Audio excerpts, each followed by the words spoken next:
Assalamualaikum warahmatullahi wabarakatuh. Perkenalkan, kami dari kelompok 6 yang beranggotakan saya sendiri, Nanda dan Nafisa dengan NIM A0A02215.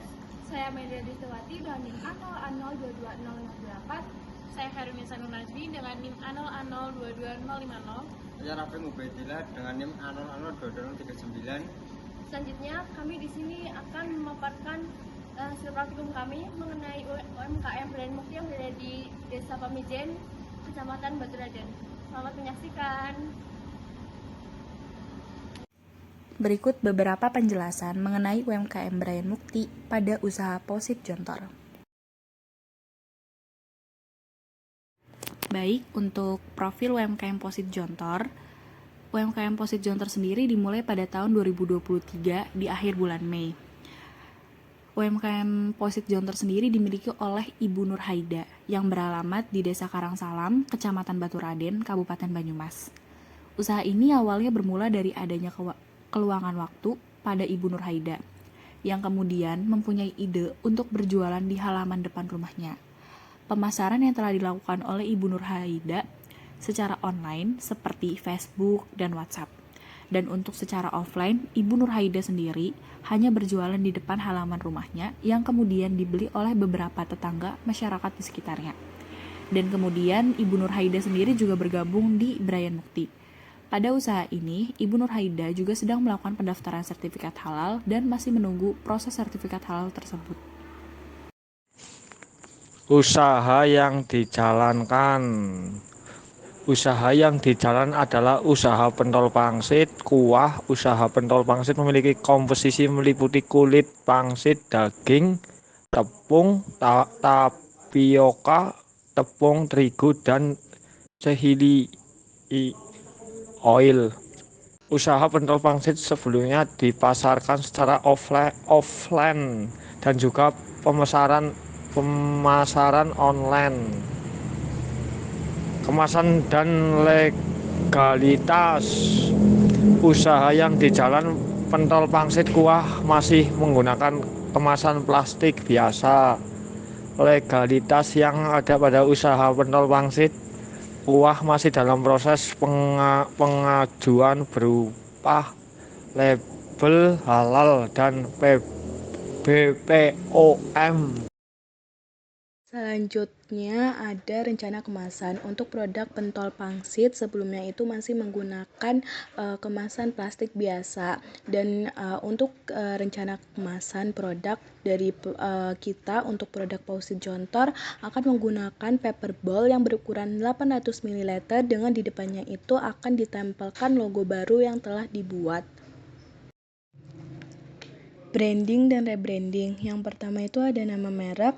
Untuk nama merek sendiri dari Ibu Nur Haida, produk pentol pangsit kuah itu belum memiliki merek, dan kami memberikan nama merek yaitu Pausit Jontor. Yang kedua ada tagline. Untuk tagline dari produk Pausit Jontor yaitu pedasnya bikin nagih. Artinya sensasi pedas yang ada pada Pausit akan membuat konsumen menjadi ketagihan dan ingin membeli lagi. Yang ketiga ada maskot. Untuk maskot sendiri, yang pertama ada Pau, ini menggambarkan tentang produk Pausit, pangsitnya, dan untuk kedua maskotnya itu anak kecil yang menjadi koki. Yang keempat itu ada logo, di mana logo berbackground warna kuning karena menggambarkan tentang kepedasan. Yang terakhir itu ada Instagram. Dari kami sudah membuatkan Instagram produk Pausit Jontor dengan followers masih 7 dan sudah meng-up pamflet coming soon. Selanjutnya ada rencana pemasaran produk Pausit Jontor. Untuk rencana pemasarannya sendiri, yang pertama itu ada online. Dalam online itu rencananya kita akan menggunakan open PO di Instagram dan juga di WhatsApp, di mana rencana pemasaran akan mengupload pamflet open PO di WhatsApp dan juga di Instagram. Untuk pemasaran offline, kita merencanakan pemasaran di CFD. Baik, untuk selanjutnya ada bisnis model canvas atau BMC dari Pausit Jontor. Untuk yang pertama ada key partners yang merupakan hubungan kemitraan antara perusahaan dengan pihak lain. Nah, untuk UMKM ini memiliki kemitraan dengan penjual bahan baku berlangganan tetap di warung dan pasar tradisional. Kemudian ada penjual bahan pendukung. Yang kedua ada key activities yang merupakan aktivitas utama yang dilakukan oleh UMKM ini untuk memproduksi. Yang pertama ada mencari sumber bahan baku dan produksi yang berkualitas. Kemudian memproduksi atau membuat pentol yang kegiatan produksinya itu dimulai dari perebusan, pengubuan, pengemasan hingga pemasaran. Kemudian yang ketiga ada key research yang merupakan sumber daya utama yang dipakai oleh UMKM ini. Yang pertama ada peralatan yang memadai dan rumah sebagai tempat produksi. Kemudian untuk pembuatannya tuh masih menggunakan manual atau dengan tangan sendiri. Kemudian ada penjual yang terampil.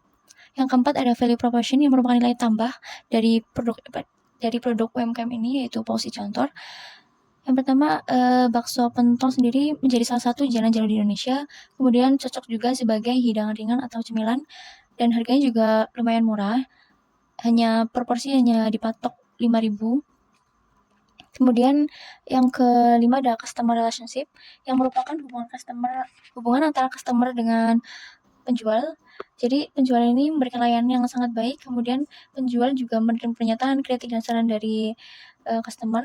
Kemudian biasanya Ibu Nurhida selaku pemilik dari UMKM ini biasanya memberikan tambahan porsi untuk anak-anak. Kemudian yang ke-6 ada channel.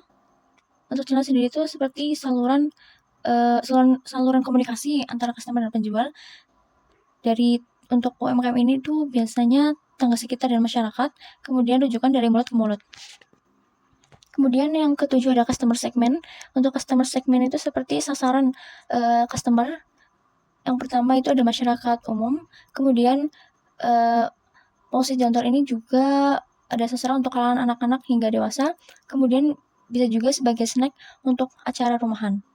Kemudian ada cost structure atau biaya yang dikeluarkan untuk memproduksi. Yang pertama ada biaya tetap, yang kedua ada biaya variabel. Kemudian untuk yang terakhir ada revenue stream atau aliran pendapatan yang didapat oleh Ibu Nurhida.